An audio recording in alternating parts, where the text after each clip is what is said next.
Next, I would like to invite Tjaša and Brandon, who will be presenting their work with the project ARIA. Tjaša Pogačar is a curator and editor-in-chief of SUM, whose copies you could have found in the hall. She curated the 34th Ljubljana Biennale and exhibitions across Europe and co-created ARIA and runs Plaza Protocol. Her writings appear in eFlux, ETC, and L'International. She's pursuing a PhD at AVU in Prague, researching exhibition making and as collective world building. Brandon Rosenbluth is a curator and artist based in Ljubljana, a Bard College graduate. He co-runs ARIA and curates Indigo Festival.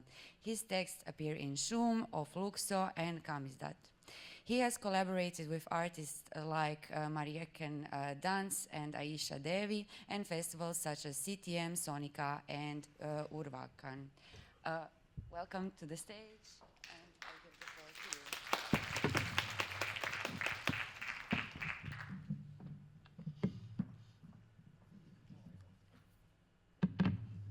First of all, thank you and all of the others from ICN. This has been an incredible opportunity to connect with so many others who are thinking with us, like us, and I hope that our presentation contributes something to your thinking as well. ARIA, Algo-Rhythmic Ideation Assembly, is a summer school that hybridizes art education and theory with immersive role play, which we initiated and curated in Ljubljana in 2023 and 2024.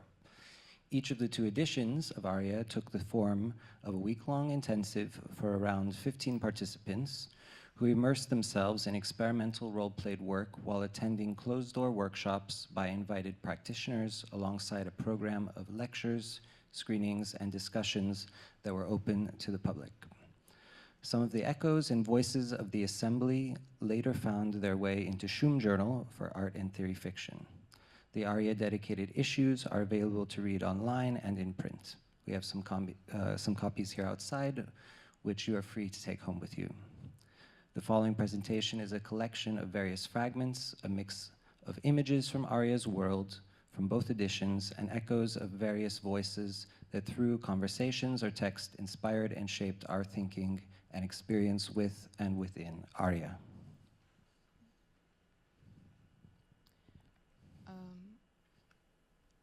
ARIA was organized in the context of the European project More Than Planet that aimed to address the crisis of the planetary imaginary and re-examine the way people understand and picture the environment on the level of the planet as a conceptual whole. With Projekt Atoll Institute, where I worked at the time, and SUM Journal, we were invited to contribute to this endeavor. We responded with a more future and fiction-oriented approach, seeking productive alienation from our current understanding of reality and entrenched ways of being and thinking through an embodied, collective, and affective practice of speculative worlding.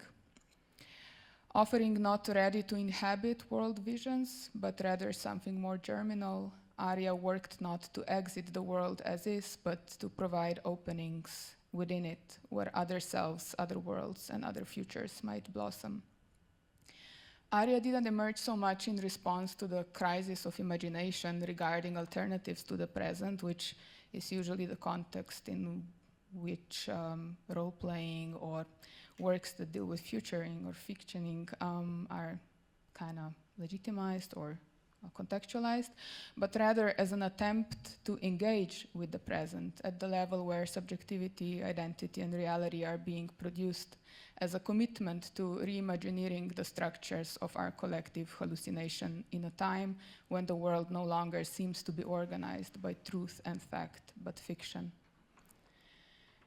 Culture at the end of future, writes Campagna in Prophetic Culture, shouldn't linger on meditations about what should have happened but didn't. Instead of perpetuating a dying world or mourning futures lost, culture has a unique opportunity to lie, to leave behind fertile fictions out of which new cosmogonies might sprout. Such a lie is, he continues, not a form of utopia, but more radically amounts to a complete rewriting of the world frame that this society adopted as its own perspective towards existence. The inaugural manifestation of ARIA constituted itself in Ljubljana, Slovenia in August 2023, and was followed by the second edition a year later. The force of this strange attractor assembled a select group of diverse artists, researchers, students, and academics, alternate reality seekers, in a circumscribed space and time for embodying, inhabiting, existing in otherness, facilitated with a guiding hand from OMSK Social Club. It was an experiment in pedagogy through a hermetic mode of play and worlding, collectively self-directed and intersubjective discovery without quantitative results, simply providing the ground for unknown imaginaries to emerge, allowing other ways of being and becoming to come to the fore, as an antidote to the foreclosing horizons of contemporary consensus reality. So, why role play? As an improvised participatory format where fictions are not only imaginatively entertained but also physically enacted or inhabited, live action role playing, or LARP, provided the infrastructure for ARIA's mission while also promising an immersive and possibly transformative experience. Furthermore, LARP requires collective engagement and as such facilitates conditions for a kind of temporary community to emerge, but we'll speak about that a bit later.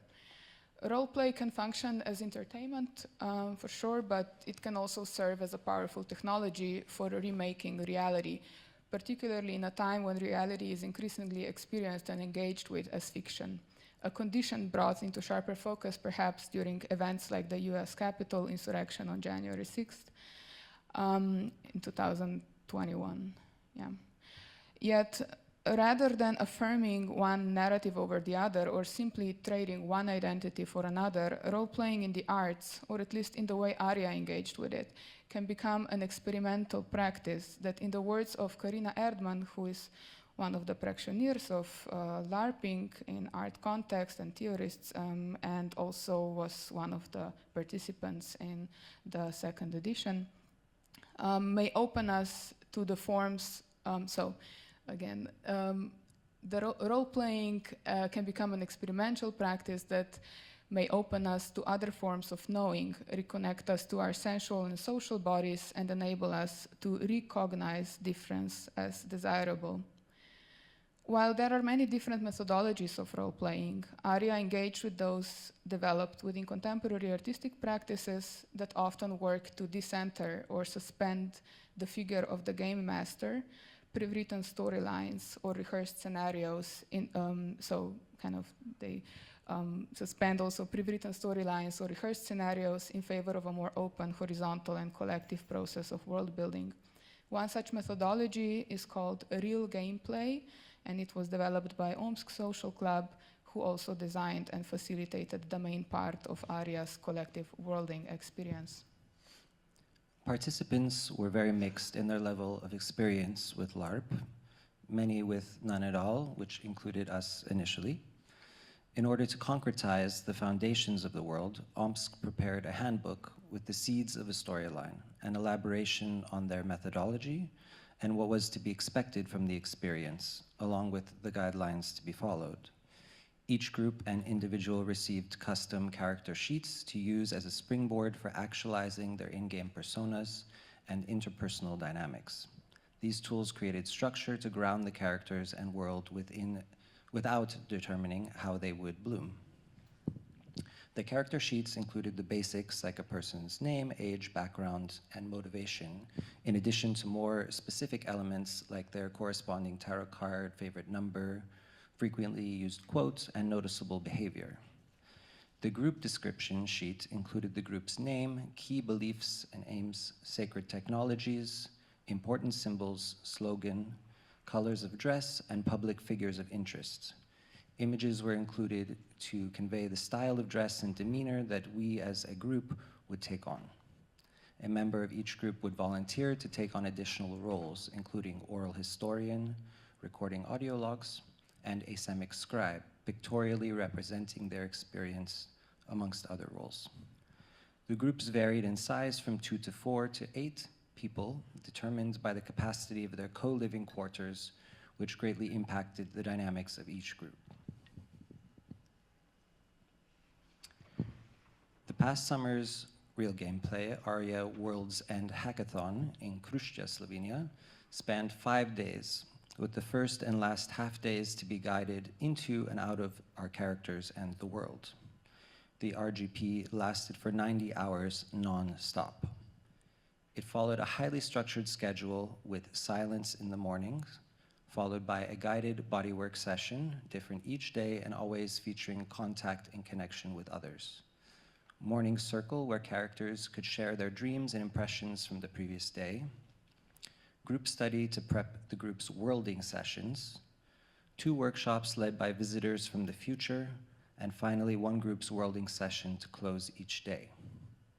The worlding session was a format for a group to bring the others into their important symbols, affects, knowledge, and ways of being, knowing, and communicating the world. It was a participatory and performative ritual experience with many different dimensions and forms. As mentioned at the beginning, ARIA had a hybrid program which combined public and closed-door parts. So what Brandon was just describing was this very immersive part of the real gameplay in the second edition, but the first edition was structured a little bit differently, where the public and the real gameplay part kind of overlapped on certain days.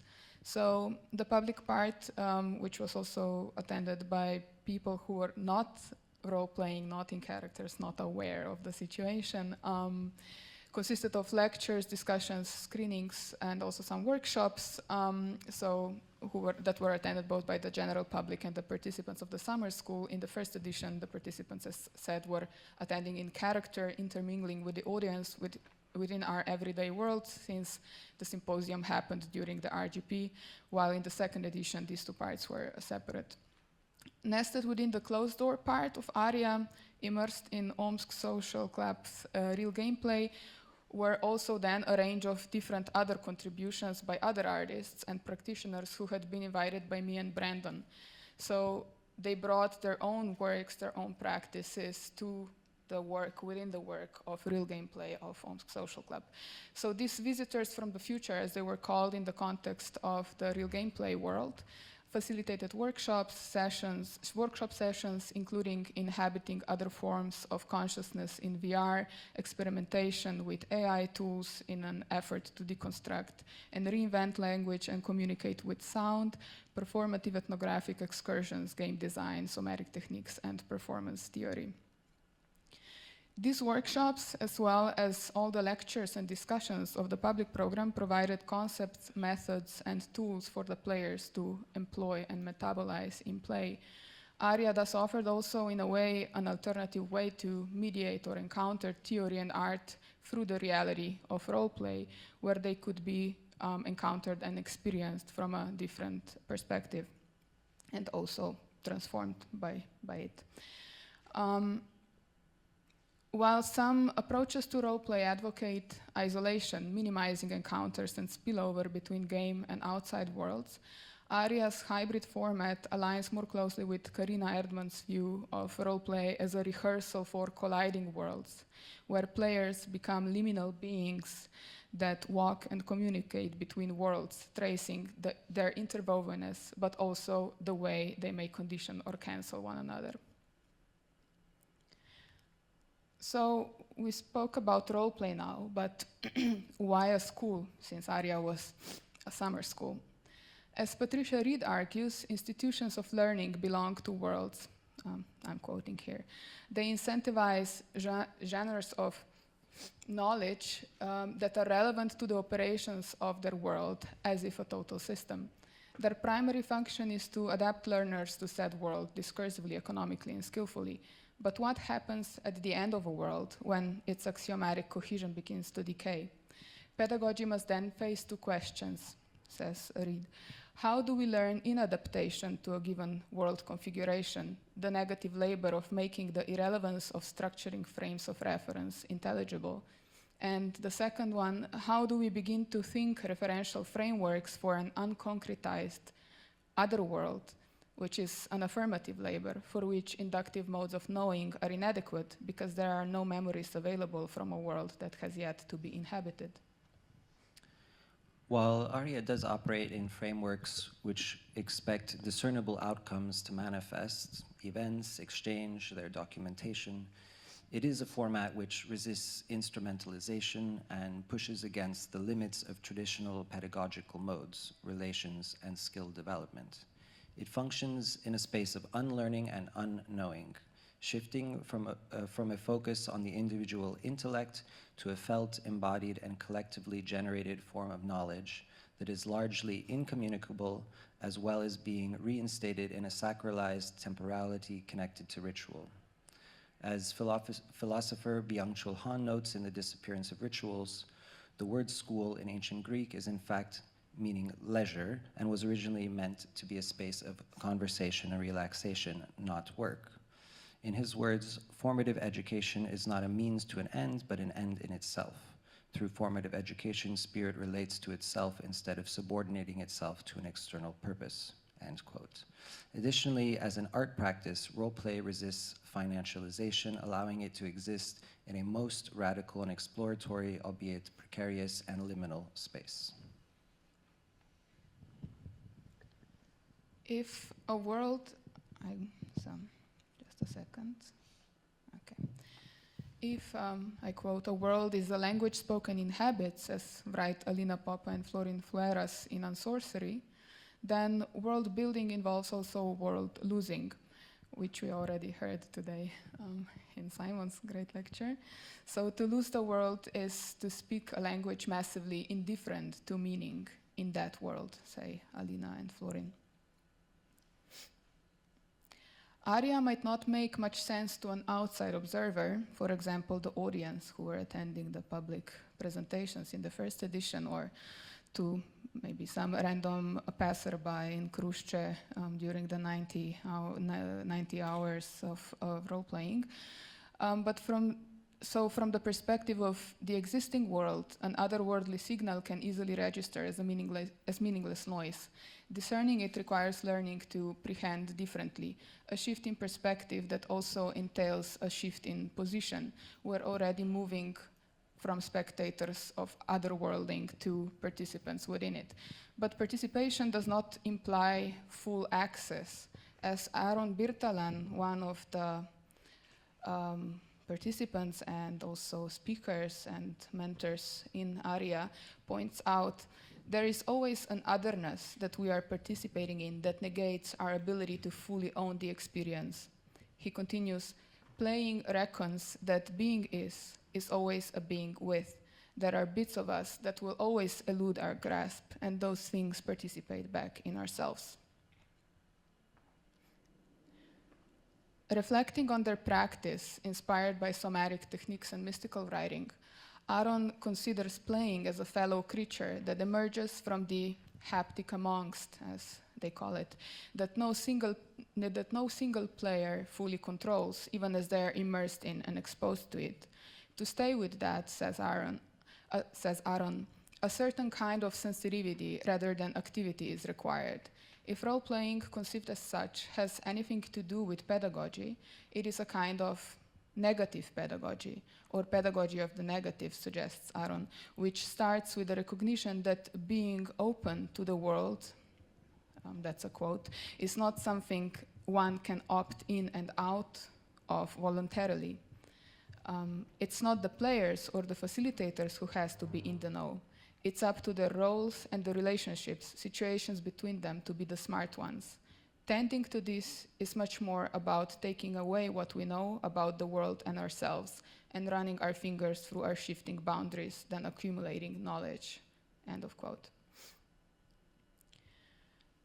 Important sources of inspiration for ARIA were practices that attend to and explore what is known in the role-playing scene as bleed, the spillover between the player and their character signaling the porous nature of the boundaries between the worlds of life and play. While in more traditional LARPs, bleed is often considered undesirable and carefully guarded against, ARIA, like many of its conspirators who contributed to its program, for example, J.P. Reiter and A Life Forms, Simon Spicer, Aaron, as already cited, quoted, and Karina, OMSK, and many others, deliberately positioned themselves, so ARIA positions itself within the spectral territory where the ends and beginnings of fiction and the so-called reality blur, and clear distinctions between worlds begin to dissolve. In this twilight moment when a familiar world sets and an alien one begins to dawn, to borrow Campagna's words, betrayal and translation, becoming other and becoming self, are rendered indistinguishable. Here I will pull from the introduction of From the Ashes of ARIA, an essay I contributed to the Other Selves edition of Schum. A friend once told me that I don't look like a Brandon, that it is not my true name. Now I have 3 names, but who or what is to say which is more true than the other? From one moment to the next, they may oscillate, even integrate. Brandon, Flynn, Clay. At least Clay is a name which I, who is I anyways, chose, or rather channeled. It emerged from a field of relations, the situation, the environment in all its effervescence. It may still have been given to me, but if the me, I, he is not a stable entity, but recombining every moment in response to its surroundings, perhaps it is a conversation or a co-creation. The my of ARIA's time-space continuum, was shaped by its natural surroundings and the pre-individual mind-body space we collectively conjured through the congregation of unstable entities, which converged for the 4 days in a parallel reality under deconstruction. The my of an I trans individually configured an animistic memory from the future present with retroactive conatus, a hyperstitional self-fictioning whose conatus persists in an emergent oniric equilibrium for and with and as the multitude of an extra-human order. While this I, as Flynn Clay, may have died along with the ritual burial of this version of ARIA's world and its co-instantiators' characters, it was not an instant death nor a complete and final disappearance, but a lingering, clutching specter who still haunts me, ontologically trespassing, epigenetically infesting Brandon, a patina on this I's emotional life. Carrying the residue of Tautum ash is coalescence. That was my partner in the Phoenix Keepers group. Not a phoenix who will regenerate and rise again from the flames, but an afterglow in the fertile ashes of our selves. What is not evident in my essay, From the Ashes of ARIA, is the aftermath.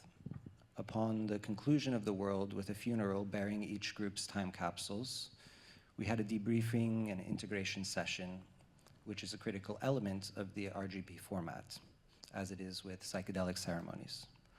We were all given long, thin candles, the kind used in churches, to individually and ceremonially mark the more or less complete separation from our in-game characters and our everyday selves once we returned home.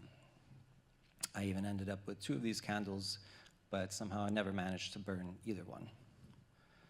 After a long and windy mountainous drive with the Stewart family of our roleplay, I immediately reunited with my then 3-year-old son and my in-laws at a restaurant, joined later by my wife, and with no moment for decompression with my fellow ARIA worlders or on my own, which differed from the first ARIA's wind down.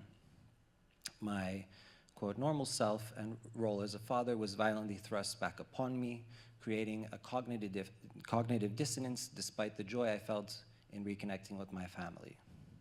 For several weeks, I struggled and mourned the separation from the world of ARIA and the person I was able to be there among that community, and especially in tandem with my co-Phoenix keeper, Tautum, whose person and mind nearly melded in a complete union and rhythm.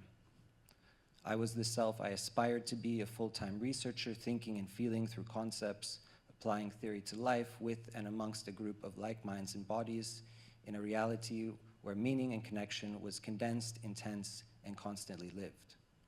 Of course, I was aware that the separation and limited duration of the role play was key to this experience, but it did not make the feeling any less potent. The seed had been planted, and it still sometimes more and sometimes less subtly is spreading its roots in my subconscious, expanding a dissatisfaction with the parameters that delineate this reality, the formations of the society and the self, driving me to spread and sprout ever more of ARIA's tendrils into this life and self I am presently inhabiting, forcing my selves to converge with all of the friction that compressing two realities into one entails. I suggest you read the essay to get a fuller picture of the detailed experiential aspects of ARIA, World's End Hackathon, should it interest you, but would like to highlight a quote which we used in the Phoenix Keepers Worldling session taken from the essay collection on sorcery by Alina Poppa as an encapsulation of the state of mind one inhabited during and following the real gameplay. Keeping one eye inside and one eye outside, we are seeing double. And the inside and the outside see each other from inside outside each other. The outside sees itself with our eyes, and trying to see it seeing us, we lose perspective. Entering a fictional body with divergent eyes, we also enter a fictional space, where inside-outside meets outside seeing, we reach somewhere else. There, the aperspectival is a crossing of incompatible viewpoints, and the horizon is doubled in X. An X horizon stages not only the impossibility to position oneself at the horizon and see, but the necessity of seeing double, the it in the I and the it. The middle of the X, the collision of perspectives, aligns knowing with the fear of the unknown as actual and conceptual sight, inevitably fade to darkness.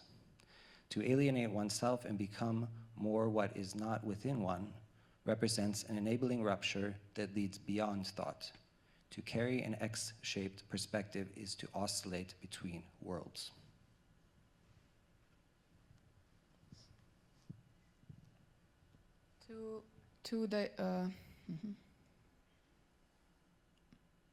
So I quote Karina Erdmann here. To disidentify from a certain perspective, it is not enough to take our eye off the looking glass. You need to share this view with others. Roleplay offers such a temporary community that in its suspension of disbelief can form another consensual reality.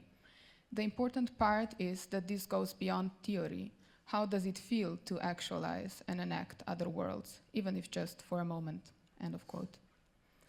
Live action role-playing can function not only as a format for world building, but also community building in a sense. However, if there is something like a community being forged through ARIA's movements, it is perhaps one bonded in otherness rather than identity. This marks a move away from fixed identities towards more fluid, speculative, and experimental modes of becoming and belonging. ARIA, via OMSK's real gameplay, had a less narrative-driven and more process-oriented approach. Rather than rehearsal of existing, even if fictional identities, social roles, and bonds, ARIA functioned as an improvised ritual, calling us as members of a future community, concerned not with affirming who I or we are, but what we might become together. When reflecting on ARIA's community-building potential, the concept of mythopoiesis, as developed by Simon O'Sullivan and David Burrows, resonates, and even though this was already so well put today by Simon himself, I will quote nevertheless. So mythopoiesis names practices of calling forth the something in us that ain't us. The concept of mythopoiesis speaks to the multiplicity that would deterritorialize our usual identifications, or it speaks to the potential selves we also are, whilst addressing us as part of a wider collectivity, a potentially part of a community to come. Thank you. One more slide up. Or we leave it? We can leave it since there's slides with quotes, which we didn't use. Fair enough. Because right on time. And we can expand, I guess, in the Q&A, Sure. right? Yeah, okay. Thanks. Thank you.